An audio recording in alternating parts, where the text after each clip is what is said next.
ना करें उसकी, बाहर रहकर अगर ये लत में पड़ गया तो। लेकिन मेरे लिए अभी वही वक्त है और मैं अभी वहीं खड़ा हूँ जहाँ तुम मुझे छोड़कर गई थी और मैं हमेशा यहीं खड़ा रहूँगा। देखिए, कमरे में भी नहीं है और गाड़ी भी नहीं है उसकी, तुम सब जानती हो तुम।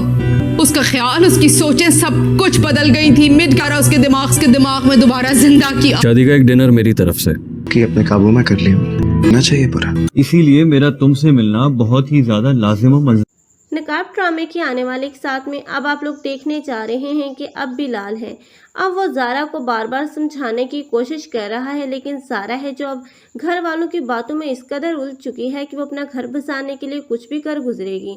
लेकिन आखिरकार यही ज़ारा होगी जिसके हाथों किसी एक न एक का तो कत्ल दिखाया जाएगा, क्योंकि अब तैमूर तो इसी ज़ारा के हाथों मारा जाएगा। और उसके बाद अब दूसरी तरफ उसका बाप है जो अपने बेटे की मौत के बाद बिल्कुल ही बुखला सा जाएगा और आखिरकार जो उसने कारनामे किए हैं उसकी सज़ा के तौर पर उसे भी जेल के सलाखों के पीछे ही नज़र आना चाहिए। और आखिरकार उसकी सज़ा तो बहुत ही ज़्यादा बदतर बनती है, क्योंकि कहीं ना कहीं अब आहत के बाप के मर्डर के पीछे भी इसी ही ताया का हाथ है।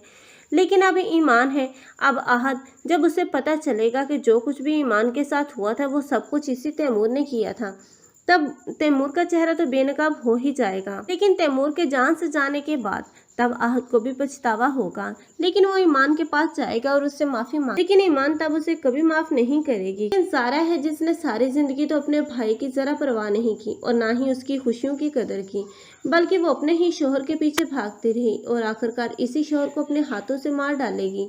और उसके बाद वो तो उम्र कैद की सज़ा में अब जेल की सलाखों के पीछे ही नज़र आएगी। तब वहाँ जाने के बाद उसे एहसास होगा कि उसने अपनी पूरी ज़िंदगी एक ऐसे शख्स के पीछे भागते हुए गुजार दी जिसे उसकी ज़रा भी परवाह और कदर ना थी। उसे चाहिए था कि बहुत पहले ही उसे छोड़ देती और अपनी ज़िंदगी में आगे बढ़ती। हालांकि अब बिलाल तो उसे बार बार समझाता रहा, लेकिन अब ज़ारा थी जिसने एक बात नहीं सुनी। और आखिरकार इस ज़ारा का अंजाम तो बुरा ही दिखाना था, क्योंकि इस पूरे ड्रामे में अब जो भी ईमान के साथ हुआ कहीं ना कहीं वो सब कुछ इसी ज़ारा की वजह से तो हुआ। आप लोगों को ये ड्रामा कैसा लग रहा है और कौन कौन चाहते हैं कि बिलाल और ईमान को एक साथ दिखाया जाए?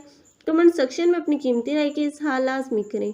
मज़ीद ऐसी वीडियोस के लिए हमारे चैनल को लाजमी सब्सक्राइब कर लें। अगर आप लोगों को हमारी वीडियो अच्छी लगी हो तो वीडियो को लाइक करना और दोस्तों के साथ शेयर करना मत भूलिएगा। अल्लाह हाफिज़।